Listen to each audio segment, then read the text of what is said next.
Quand on dit qu'on fait études de communication, on pense TikTok, on pense PowerPoint et on pense soirée. Mais qu'en est-il réellement de la réalité ? Aujourd'hui, vous l'avez compris, on est dans un format complètement différent. Vous avez entendu donc Julien qui a un stage ici chez Madden. Et donc on va parler un petit peu de comment les étudiants voient la com et quel est le quotidien des étudiants dans tout ce qui est école de communication, stage, alternance et un petit peu tout ce qui s'y rattache. Donc on a avec nous, vous la connaissez, donc c'est Inès, donc qui était en alternance chez nous et qui depuis 6 mois, 7 mois est en CDI. 6 mois, ouais. Voilà. On a Léna qui est en alternance ici chez nous et qui va rentrer en CDI à partir de septembre. Et nous avons Julien qui est en stage et qui est à l'initiative un petit peu de ce podcast un petit peu particulier. Vous allez voir, c'est Julien qui va prendre le lead là-dessus. Et donc, je vais le laisser faire son podcast, Le quotidien d'un étudiant en communication. Donc déjà, on va demander un peu à nos chers invités quelles ont été leurs études, quelles sont les spécialités qu'ils ont suivies et bon, pas spécialement revenir sur leur niveau d'études, parce qu'on sait que moi je suis stagiaire, Léna elle est dans sa dernière année et que Inès du coup est déjà diplômée. Mais donc ouais, Inès, quelle était ta spécialité quand tu étais encore en études ? Alors déjà, pour revenir un peu à la base, moi j'ai pas commencé à faire de la communication dès la première année après le bac. En fait, j'ai fait une licence en art du spectacle, parcours danse.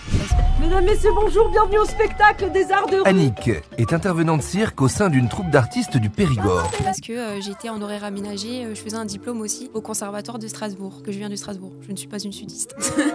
Et du coup, voilà, j'ai eu mon diplôme en art du spectacle et je me suis dit, bon, après ça, qu'est-ce que je fais en fait ? J'étais complètement perdue, je voulais pas être chorégraphe, je voulais pas être prof de danse. Et en fait, j'ai donc mes parents qui sont dans l'artistique et donc en faisant quelques stages, notamment dans la communication, c'est là où j'ai pris énormément de plaisir, où j'ai découvert la communication. Je me suis dit, ouais, mais c'est incroyable quand même de communiquer sur un spectacle, de faire toute la promo pour amener un maximum de monde pour voir le spectacle, parce que si les gens ne connaissent pas que vous allez vous produire à telle et telle date, personne ne vient quoi. Du coup, c'est ça qui m'a vraiment plu. Donc je suis partie à Montpellier, j'ai fait un service civique dans une troupe de théâtre, dans la communication par contre, donc j'étais chargée de com. Et là, une fois de plus, ça m'a vraiment plu. Donc c'est là où je me suis dit, en fait, je vais être diplômée de la communication, je suis vraiment spécialisée là-dedans. Donc j'ai choisi, je voulais rentrer donc dans une école.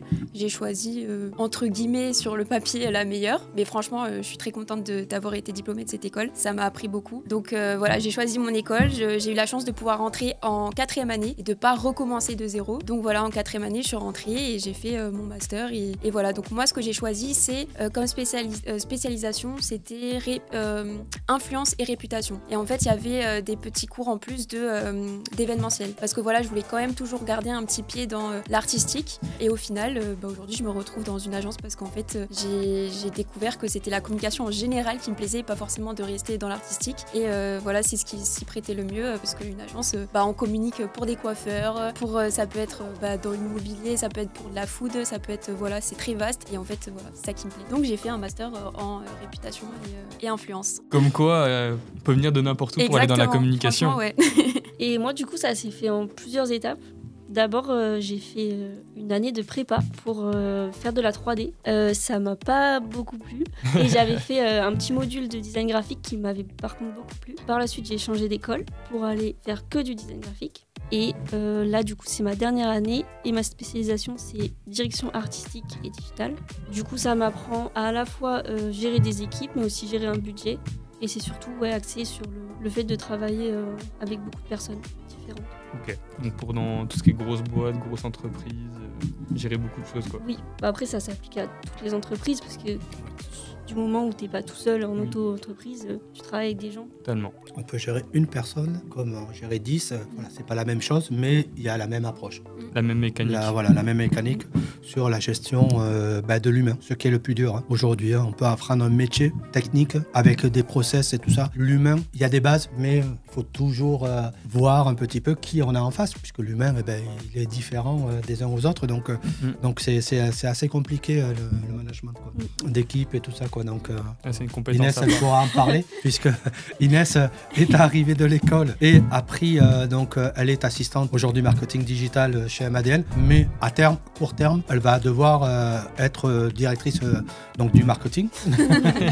Et donc, elle commence déjà à se mettre en face d'une équipe. Il y a un monteur vidéo, il y a une community manager, il y a moi qui est là aussi, et il faut qu'elle me manage des fois sur des dossiers. Toi aussi, tu me manages. Oui, voilà, non, mais c'est quand même quelque chose de réciproque. Donc, toi, tu peux me manager comme moi, je peux te manager parce que, il faut utiliser l'intelligence et le savoir et les compétences de chacun et ne pas se croire toujours au-dessus des autres. Donc c'est vrai que l'agence de com, pour ça, je pense que c'est bien. On arrive à gérer l'humain quand c'est toujours difficile des fois en fonction des humains, mais ça va. Le quotidien d'une agence de com, c'est plus fun en règle générale que de travailler, et je ne le dénigre pas, hein, mais dans d'autres secteurs d'activité.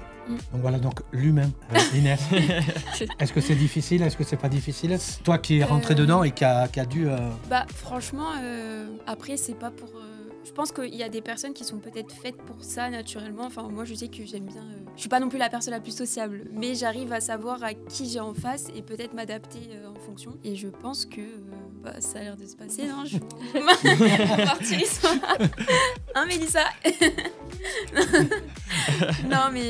Non, franchement, en vrai, ça peut être compliqué parce qu'on a tous aussi des perceptions différentes, des manières de penser différemment, des goûts différents. Donc, c'est trouver un peu le juste milieu et surtout on est là pour le client, donc c'est trouver en fait un accord, une décision commune pour que ça plaise au mieux au client. Donc, mais franchement, dans notre entreprise, je trouve qu'on est très à l'écoute. On est à l'écoute et on est très compatible et il n'y a jamais personne qui est tout seul dans son coin et dire moi je pense pas comme vous. En général, on trouve des points d'accroche quoi. Donc ce côté-là, ça aide aussi dans le management. Après, j'ai pas été confrontée à une équipe, c'était compliqué, donc je peux pas trop vous en dire plus.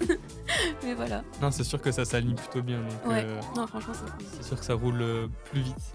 Exactement. Et donc, pour ma part, au niveau des études, moi je suis encore qu'en 2e année, donc j'ai pas de spécialisation particulière, mais ça viendra donc pas encore l'année prochaine parce que j'ai décidé de partir en alternance, mais ça viendra l'année suivante et ça sera certainement dans l'influence, réputation et événementiel, notamment dans l'événementiel pour ma part.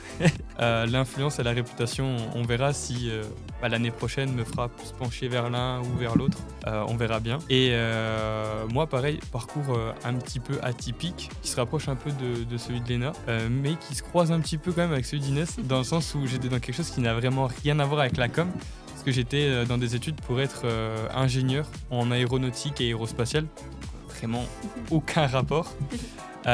Et en fait, en ayant pu discuter avec beaucoup de mes professeurs qui étaient des alternants, donc qui étaient en même temps que d'être prof, des ingénieurs dans le métier, le problème c'est que tout ce qu'ils me racontaient n'était vraiment pas en accord avec ce que j'étais moi, quelque chose de très bureau, très derrière un ordi. Et donc je me suis mis à la recherche d'un métier qui correspondait plus avec ce que j'avais envie d'être, quelque chose où je bouge plus, quelque chose où je peux plus parler, plus humain, comme on vient de le dire finalement, quelque chose de beaucoup plus humain. Et je pense que la communication, maintenant que ça fait 2 ans que j'y suis, je pense bien m'y accrocher et ça colle plutôt bien avec mon caractère. Donc c'est vrai que on peut avoir des parcours différents. Quand on vient dans la communication, je pense qu'il y a c'est avec envie, c'est beaucoup avec envie.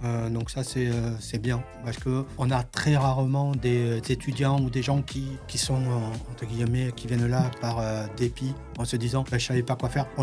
S'il y en a, et il y en a, on les décèle très vite parce que en fait la communication c'est un métier de passion.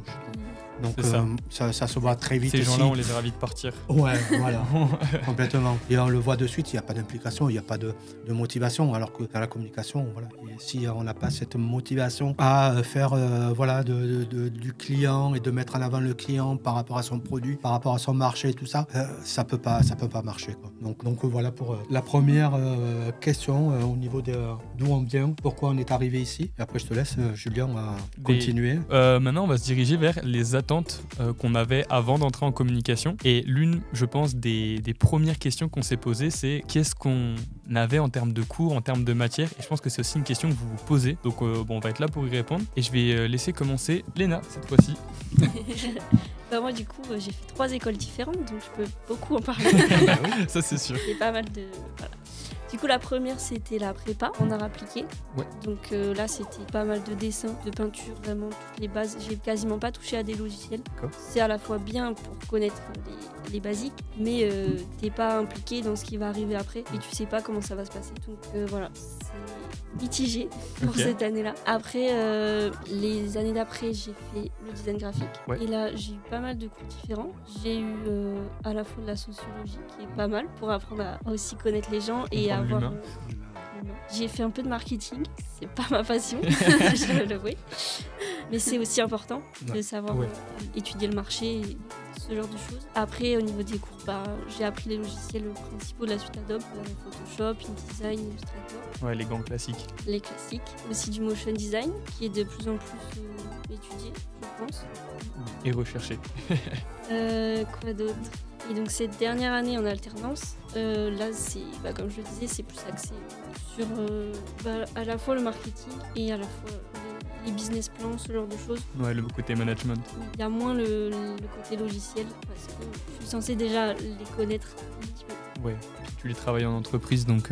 Aujourd'hui, la question des logiciels revient énormément et moi je suis issu aussi de l'apprentissage, donc je peux en parler. Les écoles, c'est vrai qu'on parle beaucoup de généralistes, quoi. C'est vraiment général et tout ça.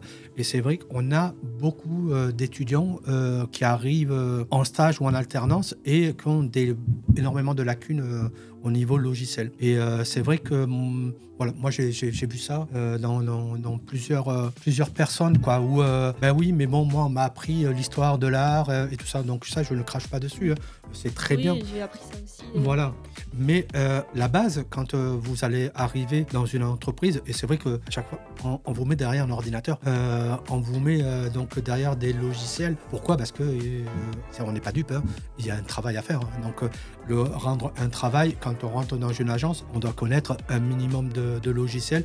La culture G, entre guillemets, sur de la com, sur l'art et tout ça, je trouve qu'elle est très intéressante, mais je pense qu'il manque quand même un petit peu d'appui sur le côté technique du travail. Parce que des fois, il y en a qui arrivent, tu connais, tu as déjà travaillé sur Mac? Non, j'ai un petit PC à la maison. Et alors je ne dis pas que c'est une généralité, encore une fois. Il y en a qui arrivent, des étudiants, énormément d'étudiants maintenant ont leur petit MacBook Air là, donc c'est très bien. Mais il faut être confronté à la réalité. La réalité est que quand vous allez rentrer dans une agence, vous allez faire 90% derrière votre ordinateur. Donc connaître la partie Adobe, le système Adobe, tout ce qui est l'environnement Mac, c'est un minimum, quoi. Apprenez-le chez vous si on ne vous l'apprend pas à l'école. À l'utiliser, surtout que c'est très différent parce que moi je suis utilisateur PC de base et donc je suis arrivé à l'agence sur un Mac et ouais, c'est assez déstabilisant. Alors moi j'ai la chance d'être très rapproché côté informatique, tout ça, donc je me suis vite familiarisé avec ça. J'ai regardé les raccourcis, j'ai vite appris, quoi. Mais c'est vrai que celui qui est pas trop PC de base, qui est pas trop ordi de manière générale, Mac y compris, il peut vite se retrouver déstabilisé s'il passe de son HP ou de son Asus à un Mac. Ça c'est clair et net. Vous l'avez ressenti, vous? Moi, quand je suis arrivée dans ma deuxième école, ils m'ont donné une liste avec, pas des idées d'ordinateur, mais les composants qu'il faudrait avoir dans son ordinateur. Et ils parlaient pas du tout de Mac. Moi, j'ai pas un Mac. En fait, pour moi, je pense qu'il faut, pour un graphiste en tout cas, savoir les deux. Parce que c'est vrai que tu as dans des agences qui utilisent PC, qui n'utilisent pas forcément Mac. En fait, c'est en fonction il faut savoir utiliser les deux. Parce que nous, on est peut-être sur Mac, mais c'est vrai que dans d'autres agences, tu as les graphistes, vraiment, ils sont avec les trucs là, on appelle ça là. Des Asus. Ouais, voilà, mais tu sais, ceux qui sont boostés comme les gamers, quoi. Tu Alors, vois, c'est ça. Oui. Ça dépend, quoi, je Tout pense, à fait. des agences. Dites-nous-le dans les commentaires. J'aimerais avoir une vision. Moi aujourd'hui, j'ai commencé il y a des années, en 92, pour vous dire que le Mac commençait à arriver dans les agences de com. D'accord? Aujourd'hui, pour moi, je pense que 90% des agences ont des Mac en agence. Vient se démocratiser maintenant avec le marketing digital, tout ce qui est montage vidéo. Montage vidéo, on le sait, je suis d'accord, PC, avoir un PC surboosté et peut-être mieux en termes de montage, de motion design et tout ça. Même si aujourd'hui, avec la puce M4 de Apple, on va pas faire de publicité, mais on arrive à avoir un équilibre. Mais c'est vrai que pour moi, dans mon imaginaire, toutes les agences de com sont sous Mac. Et tu vois, on est allé chez les imprimeurs ils ont des Mac. C'est pour ça que j'aimerais avoir vos retours. Si vous êtes en agence, est-ce que vous travaillez sur Mac ou sur PC? Ça serait cool de savoir un petit peu le pendant. Parce que c'est vrai que moi, je me dis, travailler en agence, t'es pro Apple, quoi. Mais c'est peut-être une histoire de... Ouais, je pense que tu as raison sur le truc, il y a une majorité de Mac. Ouais. Ça, je pense être d'accord avec toi. Mais là où il y aura peut-être une différence, ça sera au niveau de la pas une majorité aussi écrasante que tu le penses. Genre, pour moi, il n'y a pas 90% d'agence des agences de com. Ouais, de com. Justement, moi, j'en vois plein qui sont sur PC, c'est pour ça. Après, nous, c'est beaucoup plus simple. Nous, par exemple, dans le marketing digital, pour tout ce qui est airdrop et tout, c'est un gain de temps de fou parce qu'on a tous des iPhones. Donc, forcément, quand on prend du contenu sur les téléphones et tout. Mais je pense que pour ceux qui sont vraiment des puristes de la créa ou du montage vidéo, tu vois, par exemple, Mathis, lui, c'est PC, quoi. Oui, Mathis et PC, pourquoi? Comme Charlie à l'époque, parce qu'ils sont issus Mathis, c'est le monteur vidéo. Voilà, le monteur vidéo de l'agence.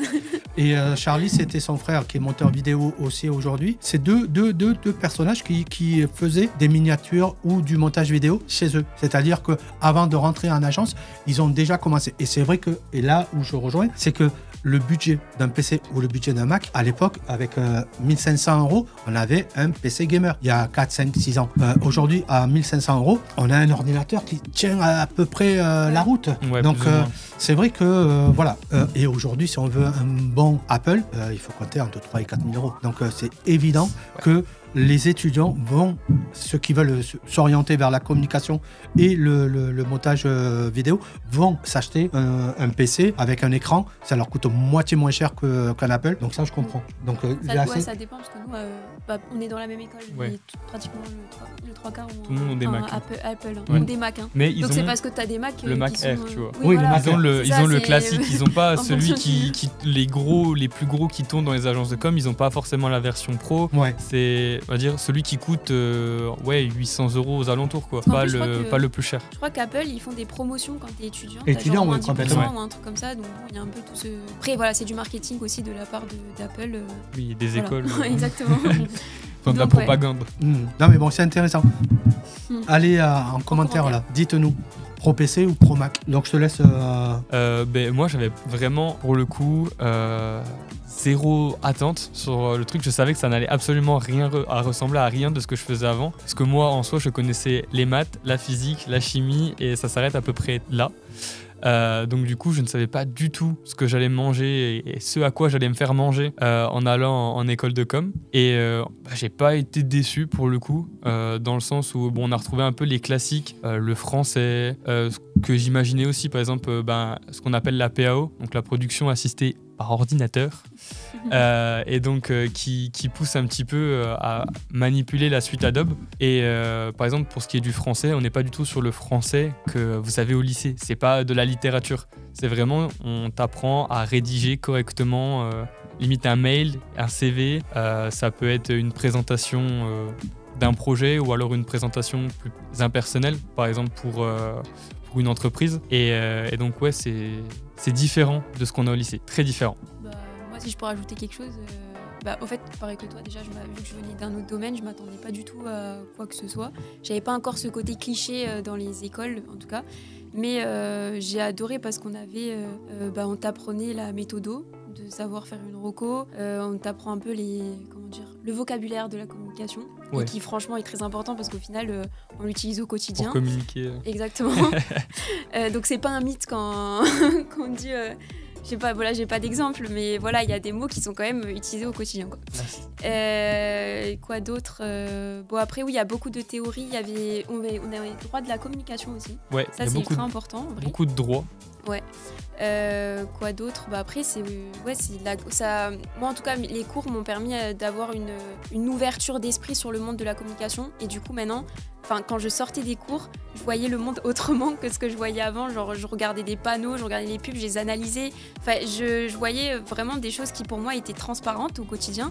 Le choix des couleurs sur une créa, je sais pas, ça m'a permis de voir autrement le monde. entre guillemets. Non, c'est sûr, ça te Et, pousse à ouais. voir plus le C'est ça. côté Créatif critique en fait. et créatif, ouais. Exactement. Tu observes plus les choses en étant passif, mais plus actif. Tu essaies de Exactement. comprendre ce que tu vois, parce que tu dis qu'en fait, ce genre de choses que tu vois peut te servir à tout moment dans ta carrière de communicant. Exactement. Et ça va devenir ton métier. Exactement. Au travers de ça, demain, c'est toi qui vas peut-être avoir une affiche 4x3 en pleine ville C'est ou ça. une publicité à la télé ou sur YouTube où tu auras, toi, imaginé le concept, la production et tout ça. Donc, c'est vrai que si déjà, dites-vous, comme vient de dire Inès, si vous sortez des cours et que vous êtes dans la réflexion par rapport à ce que vous voyez à droite, à gauche, vous êtes un petit peu curieux, vous êtes dans la bonne filière.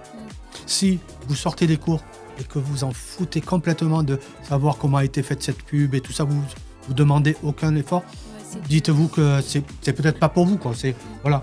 Même par rapport à l'actualité, il y en a plein qui négligent et tout. Mm. Mais en vrai, de toute façon, dans le métier, si vous êtes amené à le faire, l'éveil, etc., même l'actualité, Totalement. c'est tellement important parce que du coup, il y a des... Bon, là, j'ai pas un exemple concret, mais par exemple, il y a des entreprises qui peuvent avoir un bad buzz parce qu'ils ont parlé, par exemple, d'un sujet qui était touchy ou alors qui était totalement décalé avec l'actualité. Et des fois, c'est des choses... non, il faut savoir à quelle communauté on parle, les éthiques, les valeurs. Enfin, il y a tellement de choses à prendre en compte qu'en fait, on communique pas juste comme ça. Et c'est pour ça que, l'éveil, toi, tu as parlé de sociologie et tout, c'est ultra important dans la communication. Ouais. C'est des choses qu'il faut surtout pas négliger. Voilà. Il suffit pas de faire du beau. C'est du beau, mais intelligent. Réfléchi, quoi. C'est ça. Et surtout qu'il faut se dire que même les plus grosses marques, des fois, se trompent alors qu'elles savent très bien à qui elles communiquent.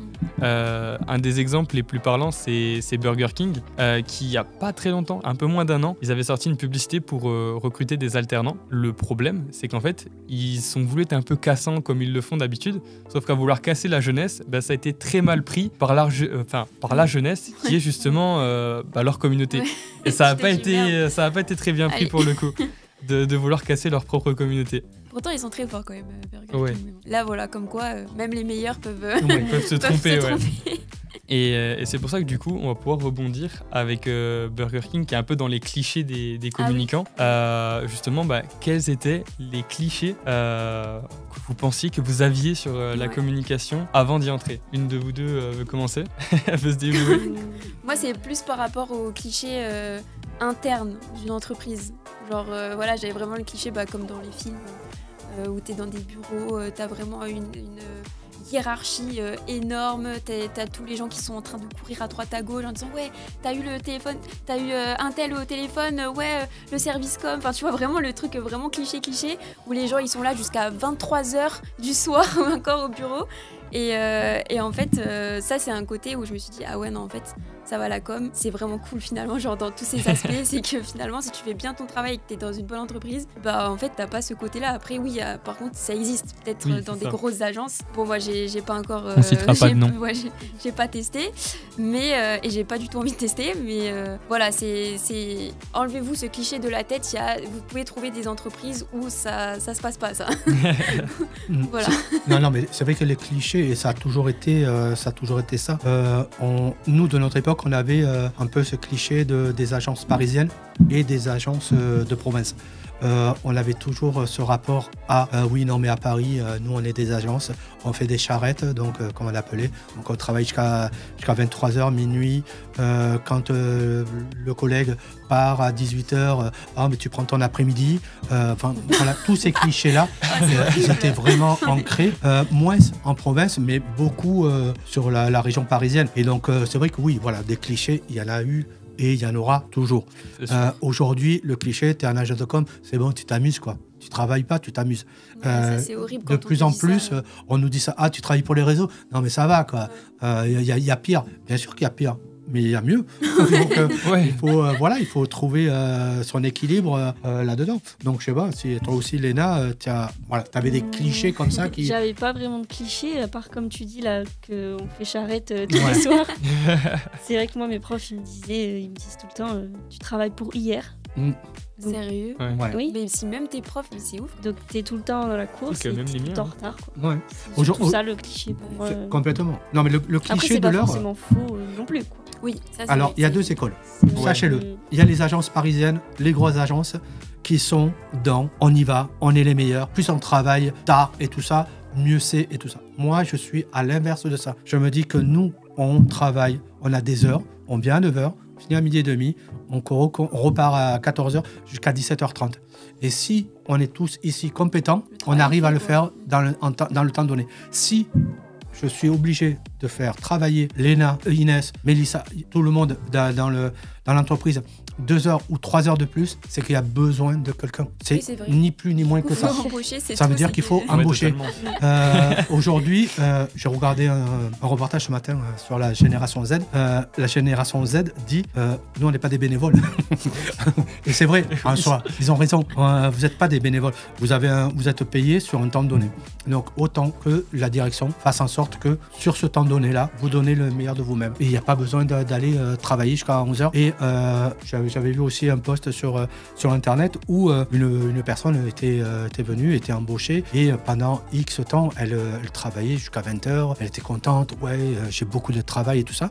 Et elle se fait appeler par la direction. Et donc, elle se dit, oh, c'est bon, ils ont vu mon travail, ils vont sûrement m'augmenter et tout ça. Et en fait, l'effet inverse, c'est que le patron peut se dire, bah, écoute, cette personne-là, pour le même travail que X ou Y, met 2 fois plus de temps. Donc, c'est pas une personne compétente. Donc, elle n'a rien à faire dans mon équipe. Donc, faire attention aussi à ça, quoi. Ouais. Ne vous dites pas, c'est pas parce que je vais rester 2 heures de plus que vous êtes plus compétent ou que vous avez 2 fois plus envie. Ça peut être mal interprété. Donc, voilà, de toujours trouver un équilibre. Mais ça fait partie des clichés Ah et ouais, on moi, aime c'est ça, mon quoi. gros cliché, Le c'est cliché ça, de la ouais. charrette, c'est le plus connu, je pense, Oui, dans le monde de complètement. la communication. Complètement.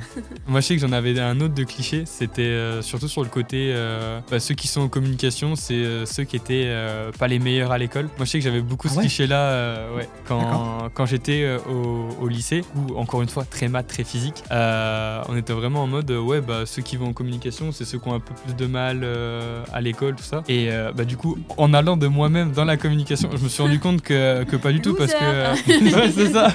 Genre, ta merde, qu'est-ce que je fous là? J'étais le premier à critiquer et maintenant je suis dedans. Alors que, en fait, tu te rends compte que c'est pas du tout ça, parce que une fois que t'es dedans, tu te rends compte que t'as aussi du taf et c'est pas la même difficulté. En fait, il y a un monde de différence entre être bon en maths et en physique, c'est sûr, ça n'a rien à voir, qu'être bon créativement parlant, bon stratégiquement pour faire connaître une entreprise, pour communiquer à une cible. En fait, c'est vraiment genre 2 choses qui sont radicalement opposées et qui ne servent pas à la même mission. Donc non, c'est sûr que pour le coup, c'était une belle erreur de ma part. Pardonne, ça va. C'est gentil. On va revenir pareil, toujours dans le même truc, mais les retours de votre entourage quand des Ouais. parents. Alors là, Moi, ça a été costaud. Est-ce que ça a été un soutien un soutien en disant mais pourquoi tu veux faire ça qu'est-ce qui t'intéresse là-dessus? Donc, vos retours d'expérience par rapport à ça. déjà, ça a été... bon, les écoles, en général, elles sont payantes si on n'est pas en alternance. Donc, fallait déjà essayer d'argumenter auprès de ses parents. Voilà, je vais faire de la com, ok, super, bon.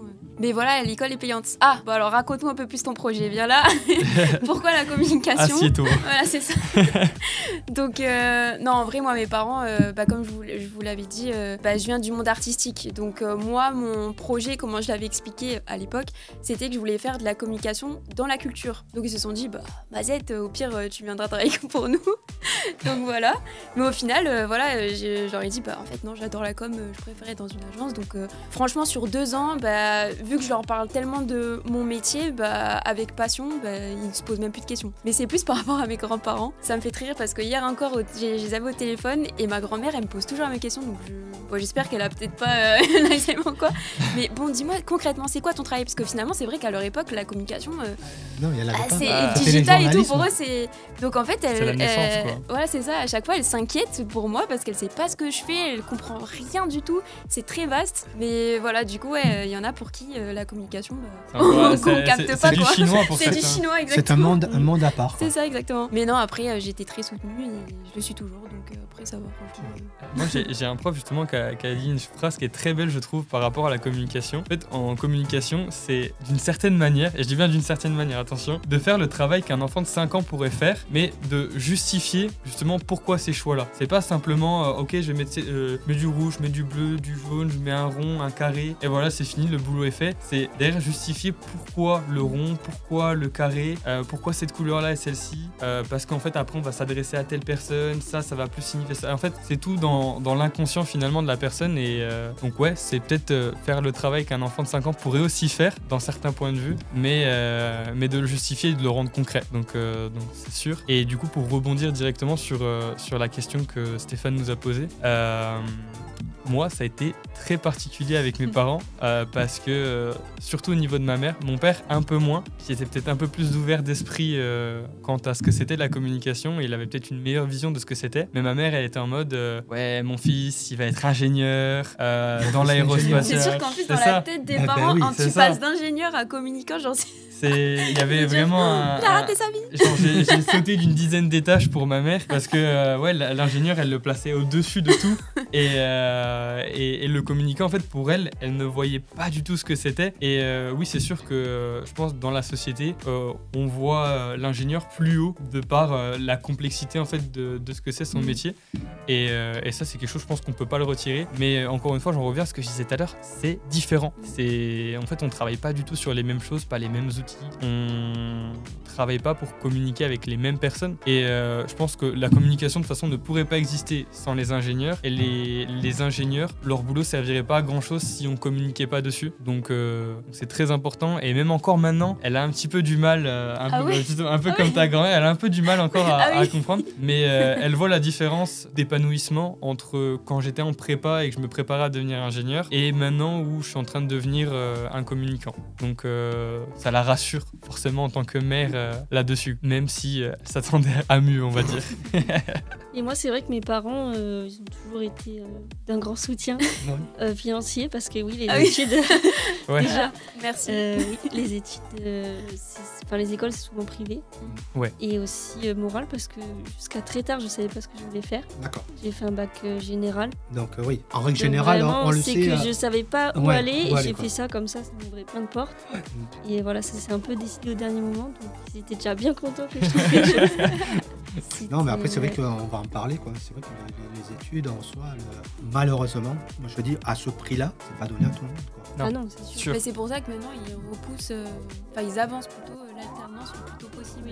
Pour permettre à plus de gens de rentrer dedans. Il y a Donc toi, quelques c'est- écoles publiques, mais Oui, il y a mais bon. très peu de place déjà. c'est- Et souvent c'est triste, mais les écoles publiques, c'est pas ce qui est en entreprise qui est le mieux vu parce qu'il n'y a pas forcément cette expérience. Oui. Oui, Souvent aussi. les écoles publiques dans la com, c'est la fac, quoi. Il n'y a pas d'autres Et écoles. ça, ouais. Et puis ça va pas très loin, souvent c'est quoi, 2 ou 3 ans d'études. C'est 3 ans souvent. Non, je crois que tu peux avoir un master, mais master, voilà, il n'y a ouais. pas cette alternance en fait. Tu Ouais. fais des stages, mais c'est souvent des stages courts Mhm. parce que Ouais, t'as souvent des mémoires à rendre. Comme, c'est ça, et encore Ouais. certaines facs vont ne même pas donner des créneaux en fait où ils vont pouvoir aller effectuer des stages. Ils vont devoir faire ça entre leurs Ah ouais, cours, ça, c'est pendant leur week-end ou pendant leurs vacances. J'ai pas mal de potes qui sont en fac qui galèrent à faire des stages du coup de qualité. Ils arrivent à faire des stages, hein, mais comment apprendre des choses en travaillant 2 heures par-ci, 2 heures par-là ou simplement tous les 3 mois pendant les vacances, c'est compliqué. c'est pas facile. Et de toute façon, on y reviendra sur le côté expérience ou bac plus 5 vers la fin du podcast, parce que c'est un point qui est très important à traiter, je pense, et qu'il faut pas prendre à la légère, je pense, peu importe les études. Tout à fait. Donc tes parents, ils se sont dit, Malena, elle a trouvé quelque chose, donc on l'aide. C'est ça. Pas trop de clichés non plus parce que Mm. ma mère elle fait ses carnets de voyage sur Canva et elle est toute Ah, contente. bah, d'accord. Voilà, elle se dit que je fais la même chose. Ah ouais. Bon, le raccourci est fait un Tu peu lui as vite, pas montré en mais... disant voilà, regarde, il y a quand Si, même, c'est j'ai montré complexe, ce que je regarde fais, tous les mais- onglets. Voilà, des fois elle m'appelle, elle veut des petites astuces Canva. Ouais. C'est Voilà. toujours, c'est toujours agréable Oui. de pouvoir répondre. Bah oui, carrément. Non, non, complètement. Moi, on m'a assimilé, pareil, à une époque j'ai un problème avec mon ordinateur. Comme genre informaticien. Voilà. Quand je travaillais Ça souvent va. sur, je le disais, moi je suis derrière un ordinateur. Ouais. Non, On c'est m'a cool. on m'a simulé. J'ai un problème. Comment je peux le résoudre et tout ça. Malheureusement, en plus, Ouais, la c'est grande pas le majorité. métier. Eh ben ils écoute, étaient sur encore très PC. récemment là. Ah oui, Donc, moi je suis pro Mac. donc voilà. Tout à l'heure, t'as reçu un coup de fil pareil. Oui, complètement. Complètement. Donc ça peut être un petit peu mal interprété Ah ouais. et mal compris. Donc on est bien d'accord. Donc la réalité des études, maintenant on va passer sur cette partie-là, Ouais. la réalité des études en com. On est peut-être déjà un peu dedans, parce qu'on déborde Oui. un petit peu, mais ouais, non, c'est sûr que ça va être la partie qui va peut-être vous intéresser le plus, je pense, dans qu'est-ce que vous allez voir si vous vous ramenez en com finalement. Mhm. À commencer par, est-ce que les cours sont aussi créatifs que ce qu'on imaginait? Peut-être laisser Léna commencer, parce que c'est toi qui avais le plus d'attentes sur les cours par rapport à moi et Inès qui venions de milieux totalement différents. Tout à fait. Après un petit disclaimer, on a deux écoles là, donc oui. ne vous inquiétez pas, ce n'est pas une généralité. Totalement. C'est pas parce que Léna va dire une chose que c'est une réalité et Julien ou Inès vont dire une autre. C'est chaque école a ses différente, est différente. Il y en a qui vont axer un peu plus sur l'art, l'autre sur l'ordi, l'autre. Donc voilà, c'est un échange. Il n'y a pas de vérité. Voilà, totalement. Et c'est à vous de bien poser les questions Voilà, en amont, aux étudiants, de bien vous renseigner sur des forums et checker bien les forums que vous utilisez. Certains sont payés pour faire ça, donc Sérieux? ouais, vraiment. T'as des Merde, ouais, ça, forums je sais qui sont payés par les écoles pour dire telle et telle chose. On dira pas de nom, évidemment. Il y a Mais- déjà des influenceurs dans les forums. Ah oui, ça oui. oui. Ah ouais. Bah non, je sais pas. Donc tu Non. dis ils sont payés, donc Ah, ça veut dire qu'ils influencent aussi oui. la vérité un peu. en disant, Oui, venez, d'une certaine venue comme ça, ouais. Ah oui. Comme ça, ouais. Donc on te laisse parler. C'était quoi la question? C'était Est-ce que c'est sur clair à chaque fois, ouais. est-ce que les cours sont aussi créatifs que ce dont on imaginait avant de rentrer en se disant waouh, ça va être comme ça, comme ça, comme ça. Et en fait, oh oui. Pour ma part, oui. Franchement, il y a pas mal de j'avais un cours d'ailleurs, de créativité. Qu'est-ce qu'on y fait dedans? On sait Nous pas. aussi. Mais, Mais on était super mais créatifs.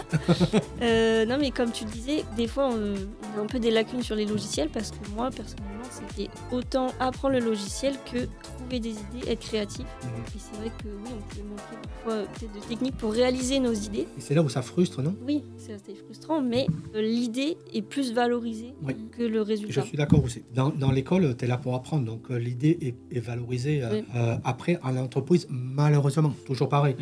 Certaines entreprises peuvent avoir du recul et se dire que l'idée aussi prône, et il y a d'autres collègues de travail qui peuvent réaliser des idées. Donc là, on parle de direction artistique, entre guillemets, on le sait. Bon, je sais pas si maintenant c'est pareil dans les agences, mais à l'époque, on avait toujours un DA qui était associé à un graphiste, parce qu'il travaillait en binôme. Il y avait celui qui avait l'idée, celui qui avait les compétences pour faire. Et après, on avait un exé, celui qui réalisait en fait le fichier pour l'imprimeur. C'est lui qui était le représentant ou celui qui respectait les règles en matière de l'image est en bonne définition, le texte est bien centré, on a des bords perdus et tout ça. Donc ça se traitait en équipe.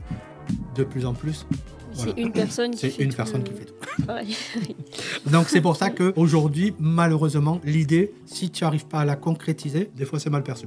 Mais du coup, il y a pas mal de créativité.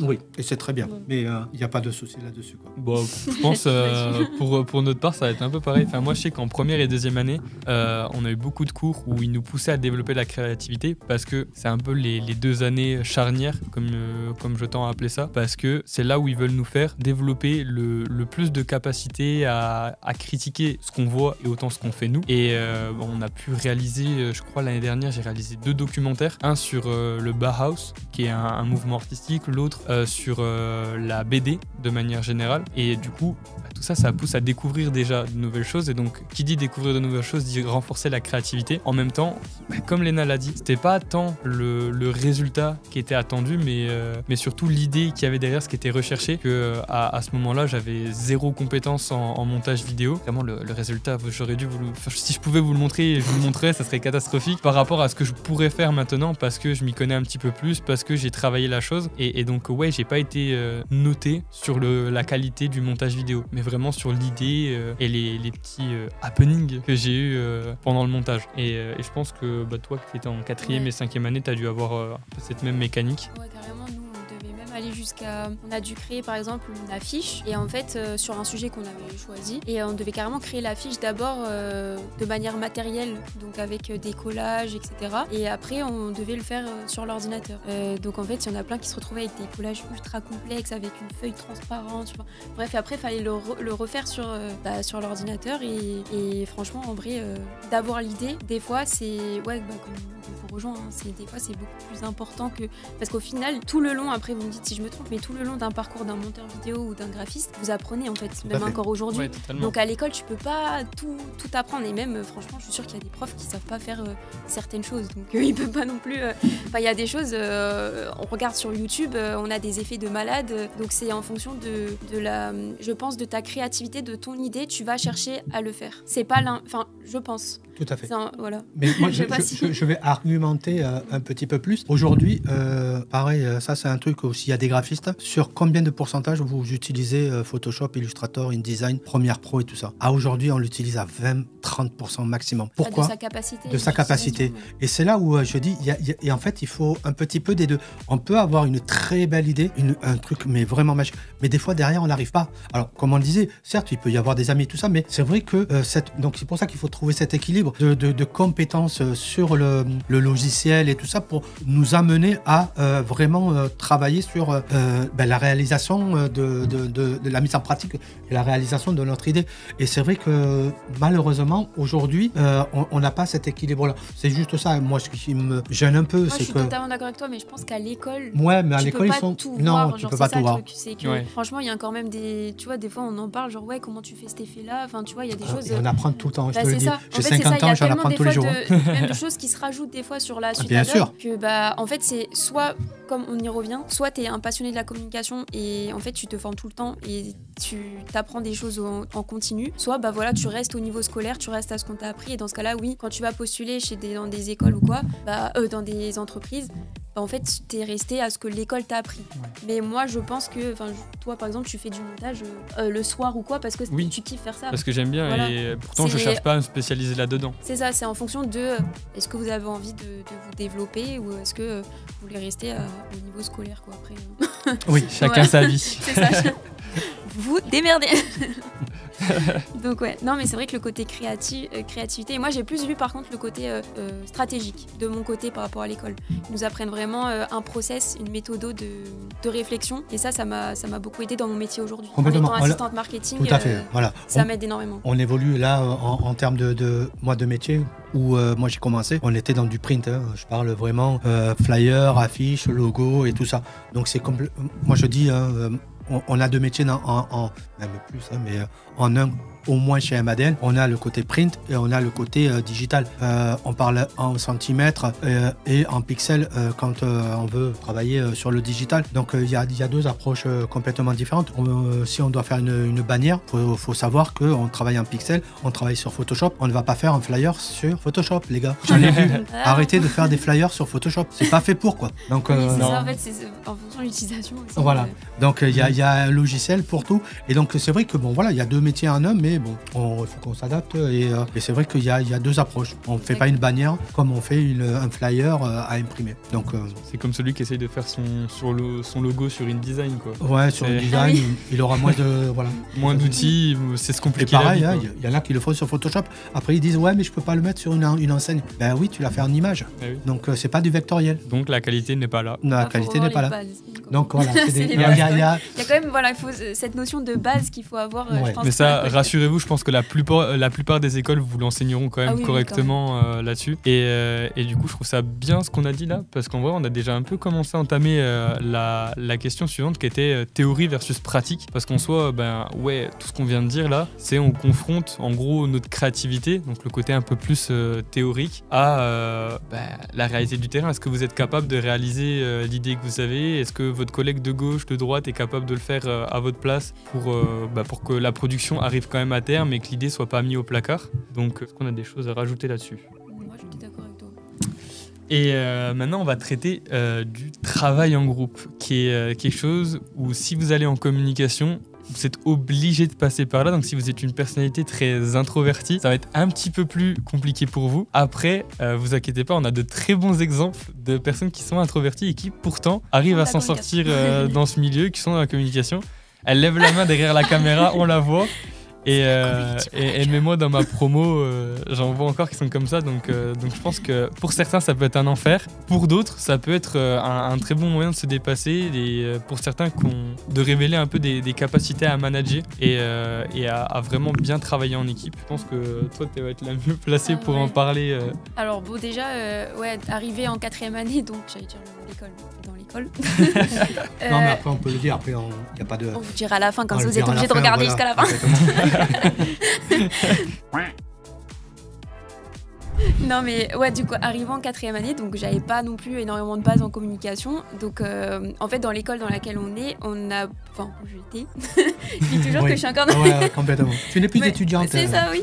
Non mais on avait beaucoup de challenges en fait, où on devait se mettre en équipe et des fois en fait on mélangeait les classes, donc ça veut dire qu'on n'était pas avec notre pote et tout, c'était, voilà, on avait une liste avant la date du challenge avec qui on était, et voilà. Donc en général, à chaque challenge, il y a le 3/4 que tu connais pas quoi. Et moi donc arrivant en 4e année, je me sentais pas du tout légitime des fois de donner mon avis, alors j'étais vraiment ultra réservée, ouais. Les 2 premiers challenges, j'osais rien dire, et puis arrivé le 3e, je donnais un peu plus des idées, et là je voyais que elles étaient prises en compte et tout, je me dis ah ouais franchement c'est cool, donc voilà, j'étais entre guillemets au même niveau que les autres et tout, et en fait c'est là où je me suis rendu compte que ils étaient pas dans le jugement, tu vois, genre en mode ouais t'as une idée de merde, ne parle pas quoi.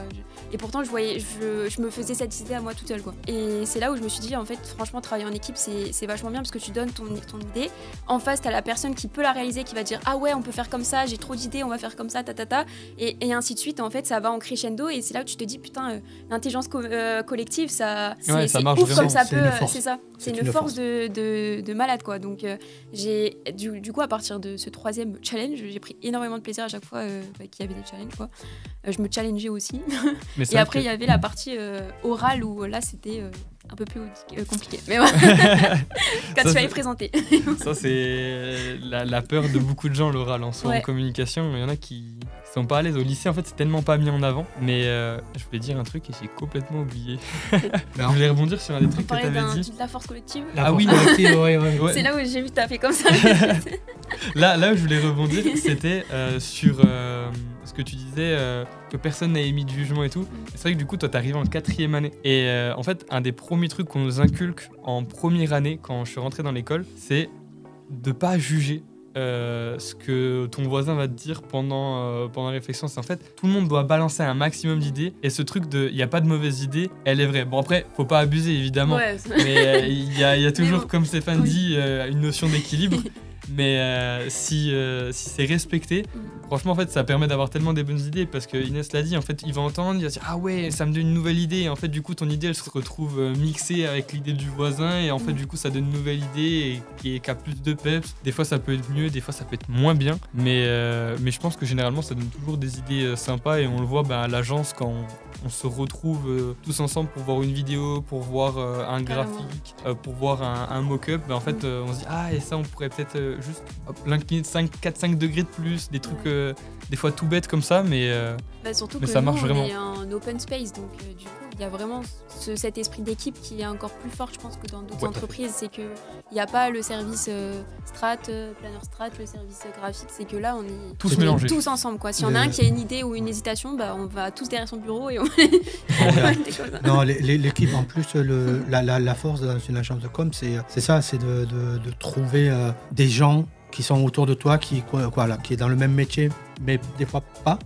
Parce que là, on a le côté print, côté digital et tout ça, mais c'est une force. Si celui qui rentre dans la com, encore une fois, moi je me fais celui qui l'avocat du diable à chaque fois, mais c'est pour que les gens ne se trompent pas. Si vous êtes individualiste, si vous n'arrivez pas à ce que si quelqu'un vous dit oui mais en fait j'aime pas trop, ça serait bien de peut-être s'orienter plus vers là et tout ça, et que ça vous plaît pas, encore une fois malheureusement ça va être dur pour vous. C'est ce que je veux faire comprendre. Ou alors t'es freelance et tu dis que t'es le meilleur et que ce que tu fais c'est la voilà. Mais c'est vrai qu'il y a aussi le fait de comment dire, Se remettre en question. remettre en question. Ouais, Mais même euh, si t'es freelance, le client peut tout à fait te dire Te tailler, j'aime ouais. pas ce que t'as fait. C'est vrai. Tout à Et fait. voilà, c'est Exactement. tout le temps. Tout à fait. faut C'est une se question remettre d'ouverture constamment en d'esprit, question. je pense. C'est une ouverture d'esprit. Ouais. C'est pas le fait de mais après il faut pas voilà de suite se dire je suis nul donc ça veut dire que je peux pas faire ce métier tout ça. Non, loin de là. Chaque personne a son idée. On le sait, le client il a quelque chose dans la tête. Dites-vous ça. Chaque fois quand il vous donne un brief, quand il vous donne à faire un logo tout ça, pour lui il a une imaginaire comme dans les rêves quand on fait des rêves et quand on se dit merde rêve vs réalité c'est pas la même chose. Ben ouais on vole pas dans la réalité, on vole dans les rêves. Non mais c'est Oui, pour oui. dire le truc. Donc le client il a toujours quelque chose, un schéma dans sa tête qui est waouh, magnifique. Et c'est vrai que la réalité, quand on essaye des fois de le mettre sur le papier, on se dit mais en fait ça marche pas quoi. Et le client, de toute manière, il veut le voir. Donc même si on ne lui montre pas, il va vous dire ouais mais moi j'avais ça comme idée. Oui mais ça ne marche pas. Vous pouvez me montrer. Et des fois il faut qu'il soit confronté lui à non, oui vous avez raison, ça ne marche pas. Mais ne vous inquiétez pas, il y a aussi des fois où son idée elle est claire dans sa tête et si on ne lui le fait pas et qu'on ne va pas vraiment à 100%, il sera là pour vous le rappeler quoi. Et faut pas se dire c'est parce qu'on a mal fait, c'est que lui il a une idée très précise et que des fois on est exécutant d'une idée et une mise en forme d'une idée et non plus le côté créatif. Après, Il peut, c'est un peu un travail en équipe avec voilà. le client finalement parce que soit comme tu dis, il y a l'exécution de l'idée, mais des fois, on va pas se mentir, l'idée n'est pas bonne. On est d'accord. Ouais. Donc On on est est là d'accord. aussi pour Être les garants. leur faire des Contre-propositions. voilà Le des guide. propositions exactement, c'est Être ça, le de guide, le ouais. guider, de lui dire voilà, vous avez cette manière de penser parce que voilà, on comprend il y a ça, mais nous on va plutôt vous donner cette approche là. Enfin voilà, c'est pour moi c'est comme une équipe en fait avec le client, c'est que Oui, carrément. chacun donne son petit avis quoi. C'est- Complètement. Après on a des clients qui écoutent et il y a des clients qui des fois Veulent ils pas veulent trop oui, pas. après voilà. On en a vu. C'est pour ça, faut pas essayer de vous brider. Même si le Ouais. client a un truc précis dans sa tête, vous pouvez toujours faire des suggestions. Exactement. Voilà, Ça peut toujours être bien pris. complètement. Donc, Bah, le travail en groupe, rêve ou cauchemar. Donc, pour nous, les Toi quatre, tu voulais c'est dire rêve. quelque chose peut-être? Et toi, Non, j'aime bien au le travail niveau- en groupe aussi. Voilà. et au côté, je voulais revenir sur toi, le côté introverti. Tu es quand même une personne un peu introvertie. Oui, Mais mais tu arrives ça à... m'empêche pas de. Voilà. Non, mais Non, c'est vraiment, ouais, c'est une bonne aussi Ouais. vision. On peut être introverti, on peut être un petit peu, pas... comment on peut appeler Réservé. ça? Ouais, on peut être réservé et pas toujours être devant. Ouais, c'est moi. Pas... ça marche aussi, quoi. On est une équipe. Oui, parce que chacun oser a dire les ses, choses ne veut pas dire que oui. t'es narcissique. Ouais, quoi. complètement. Oui, voilà, totalement. C'est deux choses différentes. Complètement. Donc, pareil, parce qu'on parle d'étudiants, est-ce que voilà, la com peut être pour vous ou quoi? Voilà, ne vous inquiétez pas. S'il y a une bonne équipe autour, faut être introverti, extraverti, tout ce qu'on veut, il y a une place pour tout le monde. Celui qui va dans le même sens que voilà, le métier, l'envie de créer, de travailler avec les autres et de montrer le meilleur de son travail, de ses de compétences. Donc ne vous inquiétez pas par rapport à ça. Je voulais en terminer par rapport à ça parce qu'on parlait d'introverti, de travail en équipe et tout ça. Il y en a pour tout le monde, quoi. Ouais, non, mais c'est Donc, important de le relever, hein, que c'est pas parce que t'es introverti que tu peux pas aller dans la com. Non, et que justement, après, tu peux savoir allier les deux, quoi. Donc, on va repartir sur le rythme. Le rythme de vie d'un étudiant en com. Donc, est-ce qu'il y a beaucoup d'événements, beaucoup de projets? Est-ce que c'est difficile à suivre? C'est une question que, à mon avis, vous devez beaucoup vous poser parce que même si beaucoup de gens pensent que c'est juste, comme on l'a dit au début, faire des TikTok, des PowerPoint, il y a beaucoup de projets et justement, on est très loin de juste faire un TikTok, juste un PowerPoint et qu'il y a de la réflexion derrière. Donc, est-ce que c'est difficile à suivre? Inès, Léna? Je laisse commencer. En fait, ça dépend entre alternance et. Comment on dit déjà? Initial? Oui, formation initiale. Ouais. Moi, la formation initiale, c'était assez soutenu comme rythme parce que tu t'arrêtes jamais, tu travailles à l'école, tu rentres, il y a les devoirs Ouais. et il n'y a qu'en stage où, entre guillemets, tu n'as que ça à faire, tu vas Ouais, au voilà. stage, tu rentres et après c'est fini. Quoi. T'as l'après-travail, l'après-stage qui est libre. Oui. Alors qu'en école, c'est pas le cas. Ouais, c'est un peu constamment. Et même alternance aussi. C'est vrai que c'est assez dur de passer de l'un à l'autre, de passer du travail, retourner à l'école, faire les devoirs. Ouais, devoir jongler entre Ouais. deux vies presque finalement. C'est assez Et ça, compliqué. Ouais. ça te... Après, ça dépend aussi du rythme de l'alternance. Je sais qu'il y a des Ouais. alternances, c'est lundi, mardi à l'école et le reste en entreprise. Ouais. Et ça, je pense que ça doit être vraiment dur. On a Mélissa aujourd'hui qui alterne en fait les deux, Ouais. qui elle est des fois une semaine complète. Donc on a Mélissa aujourd'hui qui est un bon exemple, Qui est caché. puisqu'elle est en alternance. Il y a des mois où c'est 2 jours et il y a des mois où ça va être une semaine complète. Donc je pense que ça doit être compliqué. Et c'est vrai que cette harmonie entre les deux, c'est pas facile de passer du rôle étudiant au rôle Salarié, pro, quoi, ouais. salarié. Ouais, salarié pro. Ça n'a pas les mêmes enjeux, ça n'a pas les mêmes ambitions, ça n'a pas les mêmes rythmes de travail. Et, je trouve que voilà, Personnellement, tu c'est vois, je dur, trouve que le mode de fonctionnement de Mélissa doit être plus agréable que celui de Léna. Mais genre, moi, je trouverais ça plus agréable que toutes les 2 semaines devoir faire 2 jours à l'école et du coup, t'as des assez grosses périodes en stage et de temps en temps, tu dois aller te taper une semaine à l'école que de devoir toujours alterner un coup là, un coup pro, un coup étudiant, un coup pro, un coup je étudiant. Moi, pense que c'est propre à chacun. Ouais. Ouais. Oui, c'est ça, parce Euh. que moi, tu vois, j'avais vu que j'ai quand même aimé calculer ça. J'avais, bon, pas le lundi, mardi par contre. J'avais jeudi, vendredi, tout ça. Oui. J'avais jeudi, vendredi, toutes les 2 semaines, et après une semaine de temps en temps, parce que c'était les fameuses semaines de challenge. En fait, moi, je l'ai bien vécu parce que, en fait, il y avait le week-end après. non, mais en vrai, c'est vrai, parce que t'as les 2 jours. En fait, tu fais lundi, mardi, mercredi en entreprise, donc c'est comme si c'était une semaine. Et après, tu Tu passes en week-end. C'est ça, et après tu as l'école, donc bon, ça fait un peu chier quoi, t'as les cours quand même, mais après t'es en Mais week-end bon, quoi. voilà. Tu vois, Tu n'enchaînes pas c'est de ça, suite ouais. sur le travail. Ouais, c'est ça. Donc je pense que peut-être que ce rythme de fin de semaine, bon, après j'ai pas de comparatif parce que j'ai pas fait aussi le lundi, mardi, Mhm. mais moi vraiment je l'ai super bien vécu en fait. D'accord. Et toi, tu le vis comment? Faut jongler quoi. Faut jongler. Ouais. Ouais. Et tu aurais préféré 2 jours? Non, je pense que je préfère La semaine. Une semaine. ouais, la semaine. Ouais, tu préfères Ouais. quand même Oui, la vraiment version que t'as. séparer les deux. Tu sais que simple. la semaine, elle est là pour ça. Ouais, voilà. Ouais. Voilà. Alors c'est vrai que Mélissa, c'est peut-être un petit peu plus aléatoire parfois de Complètement. devoir se dire est-ce que là je vais faire une semaine ce mois-là en Ben entière ouais, là-bas ou est-ce que je vais juste faire mes 4 jours dans le mois. Donc C'est c'est sûr, ça. c'est plus aléatoire. Elle est d'accord, Mélissa, derrière l'écran. Vous l'entendez pas, mais nous aussi. Ça, on en parlait tout à l'heure. La com, est-ce que c'est un secteur où l'expérience prime sur le diplôme? Personnellement, je répondrais que oui, pour en avoir discuté avec beaucoup de professionnels. Et je pense que à cette table, on va tous être d'accord. Je ne vais pas m'avancer trop non plus, mais je pense que oui. Mais l'expérience sur le terrain vaudra toujours plus que la théorie. Et ça, je pense que déjà, ça s'applique dans beaucoup de domaines. Et ouais, en fait, le fait est de pouvoir gérer un client, le fait est de pouvoir réaliser une de ses demandes, ça va vous pousser, je pense, à devoir être meilleur. Et ça va se ressentir dans vos cours. Pour avoir déjà réalisé un stage et être revenu en cours après, derrière, j'étais déjà beaucoup plus à l'aise dans les travaux de groupe, beaucoup plus à l'aise à l'oral, beaucoup plus sûr de mes compétences. Et je pense que cette année, une fois que j'aurai fini mon stage, ça va se ressentir d'autant plus même. Et je sais pas ce que vous en pensez du coup, mais dites-le nous. Moi, je pense que oui, l'expérience prime sur le diplôme, mais il y a un entre-deux aussi. C'est pour nous le portfolio qui est plus regardé que le diplôme. Oui. On regarde vraiment ce que tu sais faire et non pas tout simplement ton diplôme. Exactement. Après, l'expérience est toujours mieux vue. Je vous en parlerai après, Mais, je vais vous laisser parler là-dessus. Mais moi, j'ai une Ouais. théorie, mais après. Mais c'est vrai que. Vas-y, continue. Non, mais c'est tout. Ouais. Pour moi, il y a quand même quelque chose entre les deux. Ouais, toujours cette notion d'équilibre à avoir. Non, moi je suis d'accord. Après, en plus, dans le métier de la communication, souvent, tu te fais un portfolio en fait, parce que c'est souvent créatif. Et même si t'es pas forcément dans la créa, t'as forcément fait des travaux de groupe dans ton cursus qui peuvent intéresser forcément des entreprises, ou même un sujet de mémoire, ou des fois des trucs un peu tout con en général, mais qui peuvent aider quand tu passes un entretien, quoi, quand même. Ouais. Mais, Petite anecdote, hein.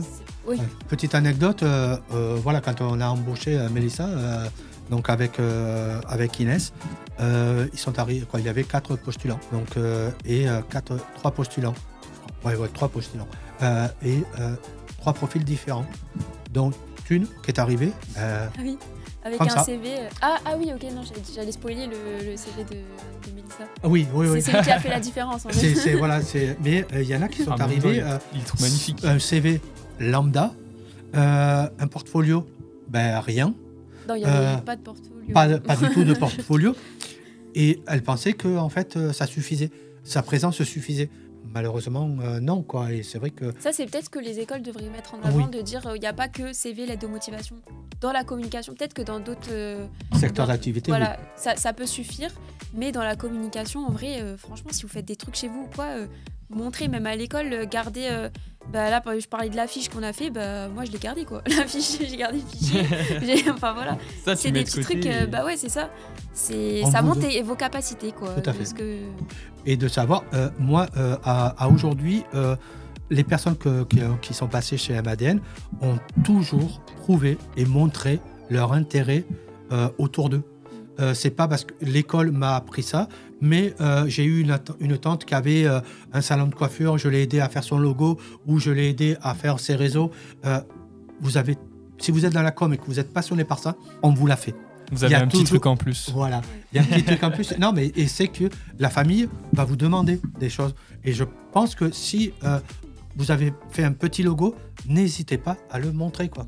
Parce que ça prouve que au-delà de l'école et du métier, vous avez envie, vous le faites pour la famille, donc ça, n'hésitez pas, quoi. Montrez-le. Que d'arriver en disant bonjour, je viens de telle école, je veux un stage ou je veux une alternance.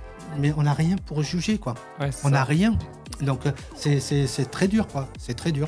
Donc moi, à ce niveau-là, après, je sais pas si tu veux ajouter moi, c'est quelque juste chose. rajouter un truc peut-être post. Donc là, on parle d'entretien, enfin de candidater pour par exemple des stages ou des alternances. Mais pour après trouver un emploi, moi je trouve que c'est déjà faut garder ce portfolio et tout, Oui. mais que Ouais. le diplôme aujourd'hui, il reste quand même important, même si ils vont regarder vos expériences professionnelles. Et bien sûr, on va pas sortir d'un bac plus 5 et d'avoir fait 0 expérience pro et de postuler, je sais pas, dans une grande agence, sauf si vraiment après là c'est du piston peut-être. Ouais, je sais voilà. pas. Mais C'est à voilà, part, ça. les expériences sont ultra importantes, mais je trouve que dans certaines entreprises, tu as quand même le diplôme qui reste important. De se dire, voilà, t'es bac plus 5 dans ce domaine-là, ou bac plus 3 ou quoi, Oui, ça reste quand complètement, même... c'est encore un peu, aujourd'hui, je trouve utopique de se dire qu'on peut postuler sans rien. Je te parle pour un CDI, hein, pas pour un stage ou... Je sais pas ce que Ouais, vous en ouais. pensez, mais dans la communication, en tout Oui, cas. je suis Peut-être que je me trompe. Ben, complètement, il mais- témoigne quand même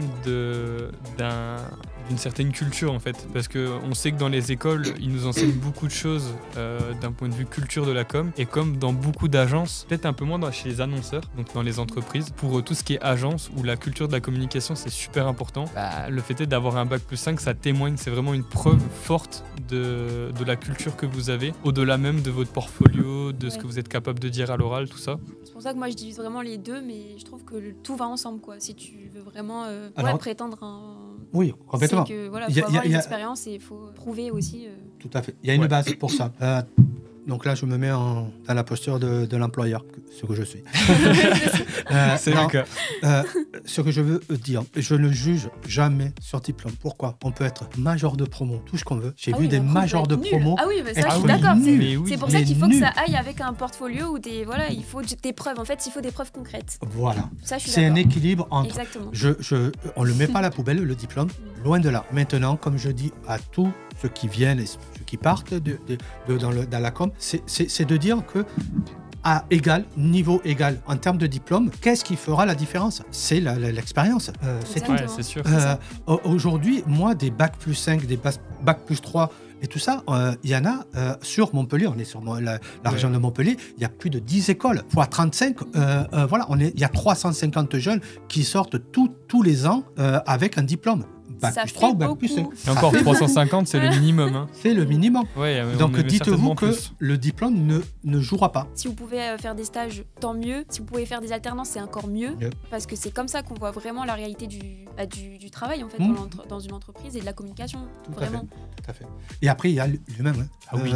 C'est la com, l'humain. À ne pas oublier, vous allez avoir un entretien, jouez votre vie sur l'entretien, quoi. Ah ouais. C'est Koh-Lanta, non mais c'est là. vrai. C'est Koh-Lanta.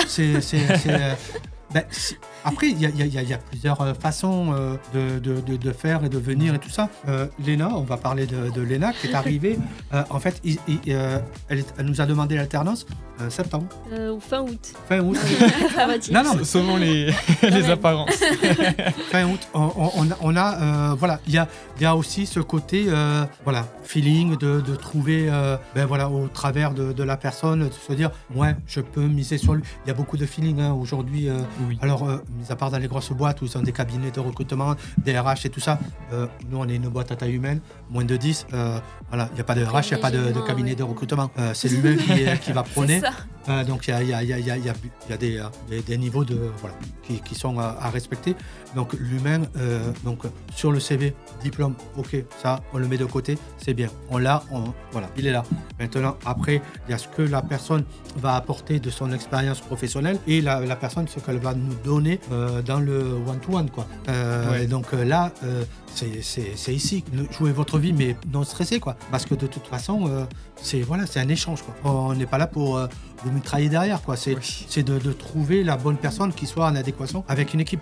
Sachez une chose aussi, si vous êtes le major de promo, hyper en expérience. Non, mais équipe. Non, parce que j'entends plus parler de major de promo. Non, mais c'est vrai que ça dépend des études. Non, je suis sûre que ça existe encore, mais pour moi, c'est tellement. Ouais. Non, mais on peut, encore une fois, être très bon à l'école, très bon en expérience pro, mais être un mauvais humain. Pas en adéquation avec l'esprit de l'équipe. Exactement. Donc là aussi, ça peut être une variable qui est très importante. Ça peut jouer, oui, ne vous jugez pas par rapport à ça. Bon, mais j'ai pas eu ce boulot-là dans cette grosse agence et tout ça. C'est peut-être que vous n'étiez pas en adéquation avec l'esprit de l'équipe et tout ça, et que l'entrepreneur ou le patron a vu ce truc-là. Ouais. Donc voilà, il y a tellement de variables. Jouer à chaque fois. Études, donc diplôme, c'est le minimum, malheureusement, aujourd'hui. Donc ça, vous l'avez tous. Deuxièmement, là où ça peut faire encore une plus grosse différence, l'expérience. Et après, votre état d'esprit, votre savoir-être. Et après, le savoir-faire, c'est la deuxième partie. Donc voilà, c'est tout un ensemble. Hein. Donc il n'y a pas un qui prône plus que l'autre. C'est un équilibre de chacun en fonction des équipes, de l'agence et de voilà. Moi je suis totalement d'accord. Moi, on regarde mon profil, j'avais pas de portfolio. J'avais un CV vraiment basique. C'est sa personnalité qui la prenait. Et voilà. Et mon TikTok. Son TikTok, donc finalement, c'est oui, c'est vrai il que l'a pas mis dans un portfolio, mais c'est quand même des choses qu'il a créées. Mais je suis d'accord. donc vous avez vu, il y en a de tous les types. Il y a tous les types. Donc ne vous jugez pas, ne vous dites pas ça c'est une vérité plus qu'une autre. Il n'y a pas de vérité. C'est un équilibre de tout. Équilibre de tout. Faut jamais tout miser, jamais tous ses œufs dans le même panier. Voilà. Non mais en plus oui, j'allais rebondir sur ça parce qu'il y a plein de gens, tu le vois sur LinkedIn ou quoi, qui disent je trouve pas d'alternance, je trouve pas de stage, j'ai fait un nombre inconcevable de candidatures. Mais je me dis, est-ce que ces gens en fait ils postulent dans le même type d'entreprise? Peut-être. Je pense. Tu vois, peut-être de se dire j'ai postulé dans des grands groupes, entre guillemets, des annonceurs, peut-être aller sur des agences, des plus petites entreprises, parce qu'il y en a plein qui ont une vision de l'entreprise. Je veux atteindre cette entreprise-là et voir nulle part ailleurs. Et peut-être qu'en fait, votre profil, il colle pas avec ce genre d'entreprise. Enfin, je sais pas. Peut-être. Oui, complètement. Des fois, c'est ça. Il y en a qui sont dans la communication, il y a tout le monde qui va aller aux mêmes endroits. Genre à Montpellier, tout le monde postule aux mêmes endroits. Mais non. Forcément, c'est la guerre après pour avoir la place. Exactement. Donc, des fois, faut peut-être revoir. Et après, le chemin de vie, il est pas linéaire. Hein. Il est à gauche, à droite, et on y va. Et voilà, donc ne vous mettez pas un focus. À part si, depuis petit, vous vous êtes dit je veux aller là. Je veux aller là et je dérogerai pas et j'y arriverai. Très bien, faites-le. Mais sinon, sachez que voilà, une vie, elle n'est pas linéaire. Donc faites votre chemin vous-même. Faites-vous kiffer. Voilà. C'est surtout ça. Donc là, on va parler d'un message qui va vraiment s'adresser à vous. Parce qu'on va se demander qu'est-ce qu'on aurait pu dire à notre nous du passé avant d'entrer en com, avant de commencer ses études, finir ses études pour certaines. Donc je vais laisser commencer Léna. On veut bien que Inès commence. Ouais. Ça va Je m'inspirer. vais dire, moi, ça va être court parce que en vrai. Alors attends, faut pas donner de conseils à moi du futur, du passé. Tu peux donner des conseils. Hein. Il y a peut-être des choses que tu aurais voulu savoir justement avant de rentrer en com et qui pourraient leur servir.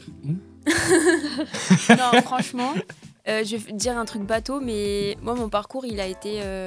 J'ai l'impression que les étoiles, elles étaient alignées tout au long de mon parcours, que ce soit après le bac jusqu'à aujourd'hui. Donc ouais, peut-être que j'ai pas fini danseuse professionnelle, mais j'ai fini là, j'en suis là aujourd'hui et franchement, écoutez-vous en fait. Même si ça fait vous avez fait 3 années dans un parcours, dans un secteur, ça veut pas dire que vous êtes obligé de faire votre vie là-dedans, pas du tout. Voilà, si un jour vous avez envie d'être pâtissier et qu'au final non, moi c'est réparer des voitures qui me plaît, on s'en fout quoi, genre faites, c'est ça, faites et lancez-vous et faites-vous confiance et voilà, je pense que le conseil que j'aurais pu me donner, c'est fais-toi vraiment confiance et confiance en toi, peut-être le plus tôt parce que je pense qu'il y a des choses que j'ai peut-être ratées par peur, mais lancez-vous en fait, on s'en fout, on n'a qu'une vie, voilà, one life, il y en a plein qui se font tatouer, mais il faut vraiment le penser et le vivre en fait, voilà. Donc moi c'est la seule chose que j'aurais pu me dire, mais que je suis fière de moi aujourd'hui et que je regrette rien d'avant.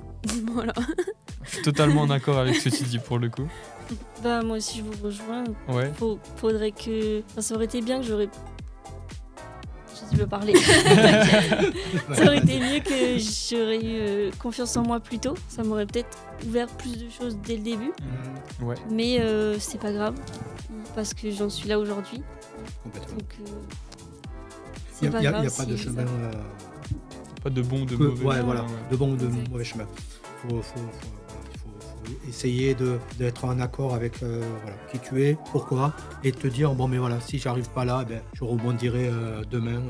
Oui, c'est pas grave de rater. Voilà. Exactement. C'est une question d'oser. En fait, vous voulez faire quelque chose, c'est tout. On va faire un TikTok motivation avec ça, mais vous voulez faire quelque chose, faites-le et si ça échoue, c'est pas très grave parce que en fait, ça vous aura appris des choses. Et même si en France, c'est mal vu d'essayer de faire des choses, faites-le quand même parce que ça pourra que vous servir et faire le contraire, en fait, ça va vous desservir. Donc vraiment, faites-le, osez. C'est le mot que j'emploierais. Oui. Et moi, pour la petite histoire, j'ai osé à l'âge de 16 ans. J'ai 51 ans aujourd'hui. Et je suis resté dans la même ligne. C'est-à-dire qu'à 16 ans, je me suis dit, j'ai arrêté l'école. Je suis allé voir ma mère. Et je lui ai dit, j'aimerais faire un apprentissage dans la communication. C'était les premiers apprentissages qui arrivaient. Et j'ai dit, de toute manière, t'inquiète pas, si ça marche pas, l'année d'après, ça me fera repiquer que, le lycée, une année de lycée, donc ne t'inquiète pas. Et depuis, je suis passé de apprenti, chef de studio, directeur associé à créateur de cette entreprise-là. Donc, tenter. C'est fou, voilà. Quel bel exemple. C'est même pas quel inspirant. Bel exemple, c'est de se dire, allez-y. De toute manière, si on le fait pas, on ne pourra pas savoir. Ouais, c'est ça. Donc ne vous inquiétez pas. Et encore plus que entre l'ancienne agence où je suis arrivé jusqu'à directeur associé, j'ai voulu après avoir une entreprise à mon nom, j'ai tout arrêté, j'ai démissionné pour faire cette entreprise. Donc là, ça a été un autre challenge à 37 ans où j'ai démissionné. 0. Je suis parti avec 0, je suis reparti de 0 pour créer mon entreprise parce que j'avais cette envie-là. Donc quand on a envie, on peut y arriver, on peut... Voilà. Et on ne sait pas où ça va nous mener, mais faites ce que vous voulez. Faites ce que vous voulez. Ne vous posez pas de questions. De toute façon, comme je disais dans un autre podcast, si vous commencez à demander des conseils ou des avis, on va être prévoyant avec vous. On va vous dire non, mais ça serait bien, aujourd'hui tu es bien, donc pourquoi tu vas aller tenter le diable de te mettre à ton compte ou de démissionner pour aller dans une autre boîte ou quoi. En fait, souvent les gens ont peur pour toi et du coup, en fait, c'est plus négatif qu'autre chose. Contre-productif, ouais. C'est que ils pensent bien faire, sauf que toi, après, ça va te faire douter. Et... Il faut pas, c'est pour ça, essayez de vous écouter vous-même. Et des fois, même écouter ses parents, c'est pas forcément la meilleure des choses parce que certes, ils ont peut-être plus de vécu que vous. Mais pas dans votre vécu. Non. Ouais, c'est ça, pas dans votre vécu à vous, pas dans votre vie. Et surtout, pas à la même époque. Quelqu'un qui a vécu une chose similaire à vous, mais 20 ans en arrière, c'est pas la même chose que maintenant parce que la vie n'est plus pareille. Mais ne vous dites pas que vos parents ont tort. Non. Ils ont toujours raison dans le fait de vouloir le bien pour vous. Totalement. Mais à vous de faire votre expérience. Mais ils n'auront jamais tort. Mais voilà. Donc c'était aussi parce qu'il y en a qui se confrontent avec leurs parents. Oui, mais toi, tu n'es pas de la même génération, tu peux rien comprendre, tu comprends rien, tout ça. Ils ne sont pas dans cet égo-là. Ils sont dans... Je veux que le bien, mon fils ou ma fille. Ouais, c'est ça. Je veux que ton bien. Donc aujourd'hui, tu es bien. Donc si tu changes, tu risques de plus être bien. C'est cette peur qui qui nous fait vous dire attention. Mais c'est attention, tu sais, comme il y a la pub, là, attention, n'y va pas, mais avec un grand oui. Tu vois, donc il faut le voir comme ça, quoi. Mais bon, voilà, ne jugez comme pas une vos mise parents. en garde et pas... Bon, non, même pas comme une mise en garde, dire je suis obligé en tant que parent de te dire attention, parce qu'on est là pour vous élever et donc on est là pour vous dire attention, peut-être que là il y a quelque chose qui est mauvais, peut-être qui va t'arriver, tout ça, donc je t'aurais prévenu, il faut que tu sois armé pour y arriver. C'est dans cet esprit-là qu'on vous le dit, c'est pas dans l'esprit de dire non, je connais mieux la vie que toi. Il y en a des parents comme ça. Ah oui. Je connais mieux la vie que toi, j'ai 20 ans ou 30 ans de plus que toi, donc je suis plus à même de te dire là où c'est le bien ou là où c'est le mal. Non, on sait pas, la vie est tellement chargée des fois. Ouais, complètement. Aujourd'hui, moi, j'aurais écouté mes parents, j'aurais pas arrivé là, ou mes parents m'ont toujours poussé, hein. Mais j'aurais eu des parents qui m'auraient dit non, tu restes en électrotechnique, parce que c'est l'avenir, patati patata, je suis resté en électrotechnique. Oui. Et pourtant, dans mon métier, tout ce qui est numérique, électrotechnique, tout ça, c'est ce qui m'a fait aimer. Là, aujourd'hui, on est dans un podcast. C'est parce que j'aimais les nouvelles technologies, les composants, les si, pourquoi. T'as jamais réellement lâché ces choses. Voilà, complètement. Tu l'as toujours gardé. Donc, ça peut se rejoindre dans un autre métier. Donc voilà, pour la petite anecdote. La conclusion. La conclusion, sur quoi on va finir. Il y avait un conseil. Oui, ça ouais. Se lancer dans ces sujets. Moi, le seul mot que j'aurais à dire, et j'aurais vraiment qu'un seul mot, c'est soyez curieux. C'est le mot que j'aime le plus pour définir la communication. Moi, je dirais de ne pas abandonner, parce qu'il y a de plus en plus de monde dans le secteur. Ouais. Et c'est vrai que moi, pour chercher cette alternance, j'ai balancé 150 CV, j'ai eu des entretiens, on ne m'a jamais rappelé, mais septembre approchait, donc il fallait que je trouve une entreprise. Mais t'as pas lâché. Mais voilà, il faut pas lâcher, parce qu'il y a énormément de monde, et si c'est pas vous sur ce coup-là, ce sera vous une autre fois. Je sais pas. Je voulais refaire la même blague qu'avant, mais C'est quoi la blague? Non, j'allais dire, n'allez pas dans la com, on est déjà beaucoup. Non, franchement, si c'est ce que vous aimez, en fait, vous avez tout dit, quoi. Lâchez pas et soyez curieux, en vrai, c'est En fait, on vient de vous dire tout ce qu'il faut faire. Quand on vous a dit, si vous avez une idée, allez-y, allez jusqu'au bout, donnez-vous plus que les autres, parce que comme on est dans un secteur saturé, malheureusement pour vous, donc il va falloir, on va aller choisir celui qui a le plus. Et donc, à vous de trouver ce petit plus qui fait que Julien, ça a été sa personnalité, ça a été son TikTok. Chacun a son histoire, a son tout. Là, je parle de Julien parce que c'est le dernier rentré au niveau stage. Mais c'est le petit plus qui fait la différence. Donc, trouvez votre petit plus. Donc, voilà pour ma part. Pareil. Voilà. Et donc, pour finir, comme on l'a vu, la com, c'est pas la glande, c'est pas les études les plus difficiles. N'importe qui serait un menteur de vous dire que c'est les études les plus faciles à faire. C'est un secteur qui évolue vite, il faut être polyvalent, faut savoir s'adapter à tout ce qui se passe parce que justement, comme il y a plein de domaines en fait, qui s'appliquent à la com, ça demande d'être versatile, de savoir faire plein de choses en même temps.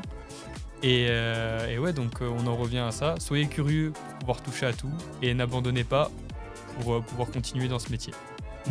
Et ne vous dites pas que l'intelligence artificielle est mauvaise pour vous. Elle est votre allié. Donc allez avec l'intelligence artificielle, vous serez les communicants de demain. Faites-en un outil, pas un ennemi. C'est bon, j'ai trouvé mon mot. Sentez-vous libre. Voilà. Parce que dans ce métier, c'est important aussi de se sentir libre. Sympa. Voilà. Très sympa. Et toi, Léna, le dernier mot. Le mot de la fin. Le mot de la fin. Le mot de la fin. Restez comme n'abandonnez pas. Voilà. Venez comme vous êtes. Non, donc merci à tous d'avoir regardé un petit peu cet échange. On essaiera de continuer avec Julien. On aimerait avoir ce concept. Donc c'est pour ça les commentaires nous feront dire si on continue un petit peu ce quotidien d'un étudiant de la com avant et après et pendant. Donc voilà. Donc c'est vachement intéressant. c'est vraiment intéressant de partager avec vous et de savoir s'il y a des points qui vous intéressent à partager dans un autre podcast, quoi. Yes. Ouais, totalement. Et n'hésitez pas à nous suivre aussi sur les réseaux sociaux. Oui, et sur la L'agence Team Emaden. Bucket aussi. Ah oui. Vous aurez tous les liens en description pour nous Voilà. suivre Ça et pour sera cuté, hein. et pour nous contacter aussi. D'accord? Allez, ciao ciao. Bye bye.